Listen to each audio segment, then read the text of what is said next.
මිත්‍රෝනි මම අවසාන වීඩියෝකදී කමෙන්ට් කරපු හුඟ දෙනෙක්ට පොරොන්දු වුණා ඒගොල්ලෝ හැමෝම අහපු මේ වැදගත්ම වීඩියෝ එක අරගෙන එනවා කියලා.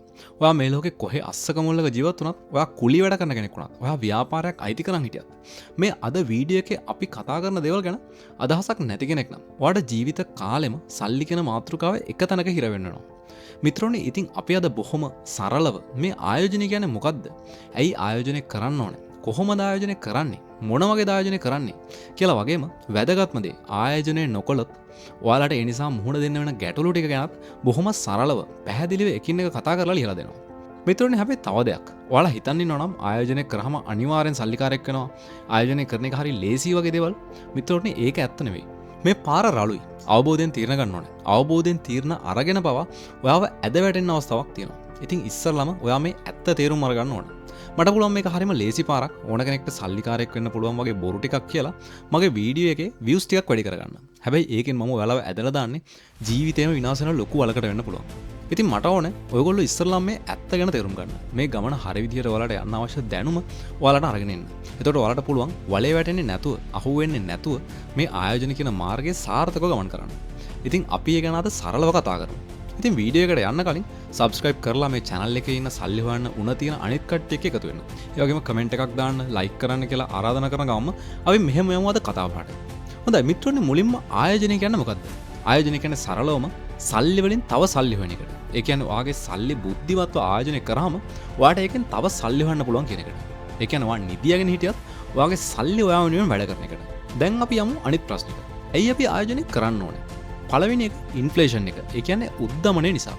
මිත්‍රෝනි උද්දමනය කියන්නේ මොකද්ද? උද්දමනය කියන්නේ සරලවම කියනවා නම් ඔයාගේ අතේ තියෙන සල්ලි වල තියෙන වටිනාකම පහළ යන එකට.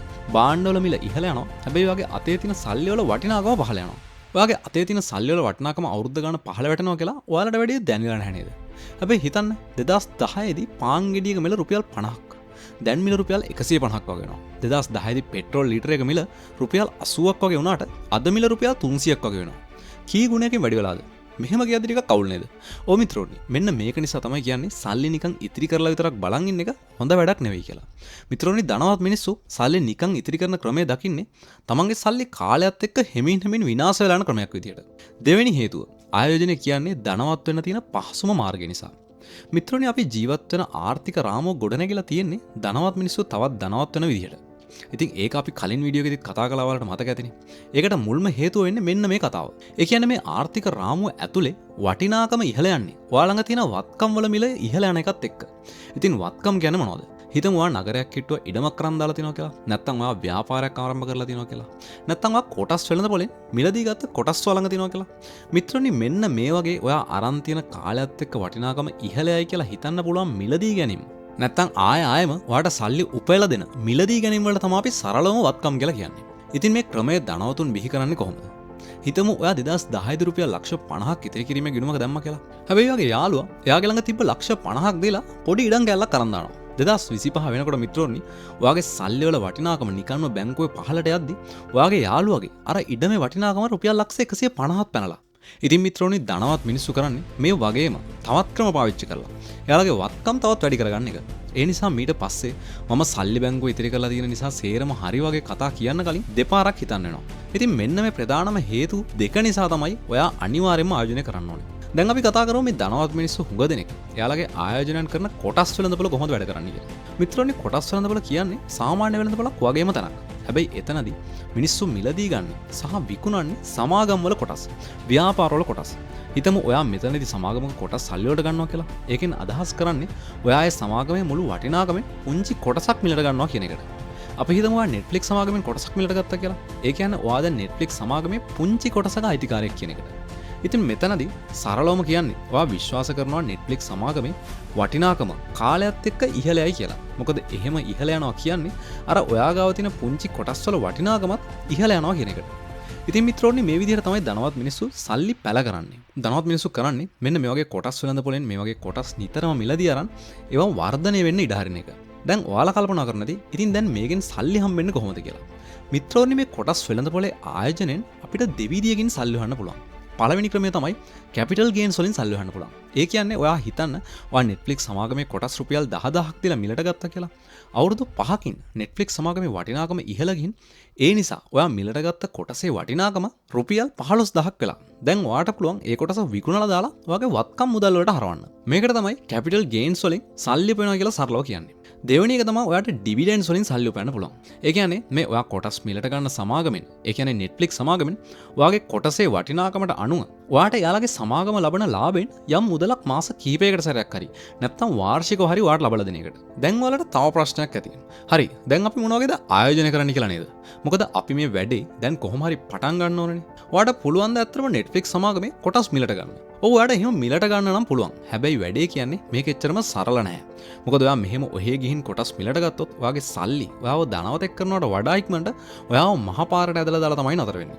මොකද මිත්‍රෝනි Netflix සමාගම ලෝකේ ලොකුම සමාගමක් වුණාට මේ සමාගම් කොටස් වෙළඳපොළ ඇතුලේ එයාගේ ගමනේ තීරණය කරන්නේ කොහොමද කියන එකට බලපෑම් කරන සාධක ගණනාවක් තියෙනවා.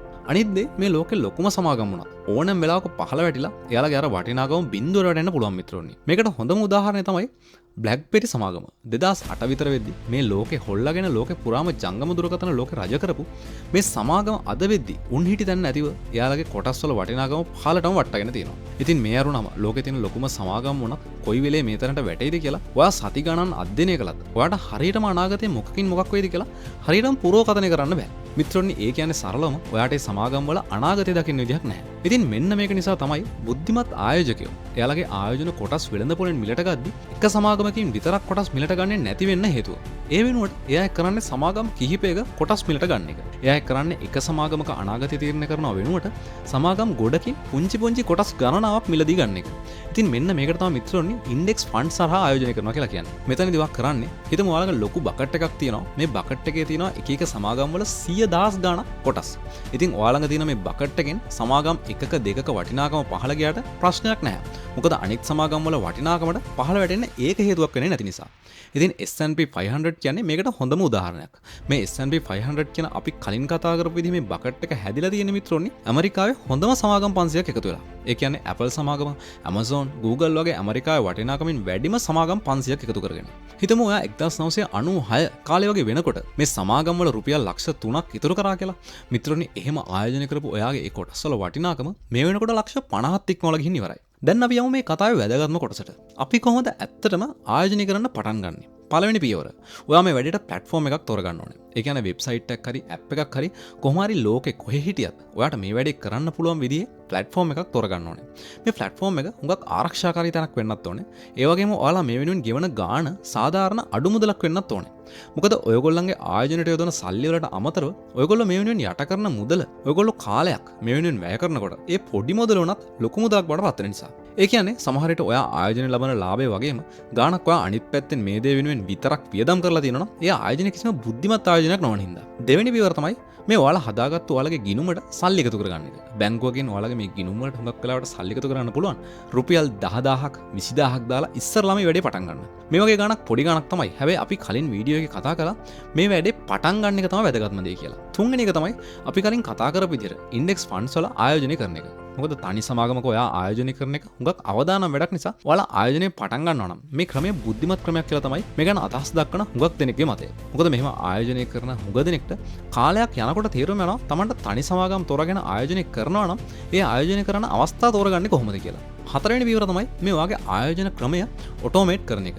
ඒ කියන්නේ ඔයා මේ පාවිච්චි කරන ඇප් එක හරි වෙබ්සයිට් එක හරි පාවිච්චි කරලා ඔයාගේ මේ ආයෝජන වලට මාසිකව අයින් වෙන්න ඕනේ ගාන නිකම්ම අය කරගන්න විදිහට හදා ගන්න ඕනේ. මේ ක්‍රමයේදී වෙන්නේ ඔයාගේ මැදිහත්වීමක් නැතිව ඔයාගේ ආයෝජන ඔයා වෙනුවෙන් නිකන්ම වැඩ කරන එක. මේක නිකන් හරියට ඔයා දන්නේම නැතුව ඔයා හිටපු පුංචි පැල ගොඩක් එකතු වෙලා කල්ගත වෙද්දි ඔයා දන්නේම නැතුව මහා වනාන්තරයක් වෙලා වගේ වැඩක්. මේ ආයෝජන කතාව ඇතුලේ ඔයා ඉගෙන ගන්න ඕනේ තව දෙයක් තියෙනවා. ඒ තමයි මේ ආයෝජන වලදී මිනිස්සු හුඟක් වැඩ වරද්දගන්නේ පොඩි දේවල් නිසා. කොටස් වල මිල පහළ යනකොට එයා තමන්ගේ කොටස් ඉක්මනට විකුණලා දානවා. ඊට පස්සේ ආයෙම මිල ඉහළ යනකොට විකුණලා දාපු එයාගේ කොටස් ගැන දුක් වෙනවා. ඉතින් මෙන්න මේ හේතුව නිසා තමයි මේ ඔටෝමේෂන් එක ආයෝජන වලදී වැදගත් වෙන්නේ. ඔයා ආයෝජනය කරන්නේ දීර්ඝකාලීන ප්‍රතිඵල ලබා ගන්න ඕන නිසා කියලා ඔයා දැනගන්න තරමටම ඔයාට මේ ආයෝජන වලදී හැඟීම් පාවිච්චි නොකර තීරණ ගන්න එක උදව්වක් වෙනවා. දැන් අපි මේ දේවල් වල මූලික දේවල් ගැන පැහැදිලි කරගත්තානේ. හැබැයි දැන් ඔයාලා හිතනවා ඇති අපි මේ ආයෝජන වලදී වරද්ද ගත්තොත් මොකද වෙන්නේ කියලා. ඇත්තම කතාව තමයි මේ ආයෝජනවලදී වැරදුනා කියන එක තීරණය කරන්න පුළුවන් වෙන්නේ ඔයා එක තීරණය කරන්නේ කොතනද කියන දේ මත. මොකද මේ වෙළඳපොළ කඩා වැටෙන්න පුළුවන් වගේම වෙළඳපොළ මිල ගණන් ආයම ඉහළ යන දවසකුත් එනවා. ඉතින් ඔයා අද අඹ ගහක් හිටවලා හෙට අඹ ගෙඩිය බලාපොරොත්තු වෙනවා නම් ඒකෙන් ඔයාගේ බලාපොරොත්තු කඩ වෙන්න පුළුවන්. නමුත් ඔයා හිටවපු අඹ පැලයට කාලයක් තිස්සේ ඉවසීමෙන් වතුර දාලා උස්මහත් කරනවා නම් ඔයාට අනිවාර්යයෙන්ම දවසක අඹ ගහෙන් පළදාව ලබා ගන්න පුළුවන්. ඉතින් ආයෝජනවලදී බුද්ධිමත්ව ආයෝජනය කරනවා වගේම ඉවසීම වගේම කාලය කියන දේ බොහොම වැදගත් කියලා ඔයාලා මුලින්ම තේරුම් ගන්න ඕනේ. ඉතින් අද මේ වීඩියෝ එක මේ විදිහට මෙතනින් නතර කරනවා. ඒ වගේම අනිවාර්යෙන්ම මම මේ ගැන තවත් සරලව මේ එක් අද කතා කරපු හැම දෙයක් ගැනම ගැඹුරින් පැහැදිලි කරලා වීඩියෝ ඉස්සරහට අරගෙන එනවා. ඒ වගේම ලංකාවේ තියෙන හොඳම ආයෝජන ක්‍රම ගැන වගේම මේ ධනවත් වීමේ මාර්ගයේ ගමන් කරන්න අවශ්‍ය හොඳම ආයෝජන මොනවද කියලා පැහැදිලි කරලා වීඩියෝ මාලාවක් අරන් යන්න බලාපොරොත්තු වෙනවා. ඉතින් මේ channel එක subscribe කරලා කමෙන්ට් එකක් දාලා අපිත් එක්ක එකතු වෙන්න කියලා මම හැමෝටම ආරාධනා කරනවා. අනිත් වීඩියෝ එකෙන් ආය හම්බ වෙනකන් හැමෝටම සුබ දවසක්.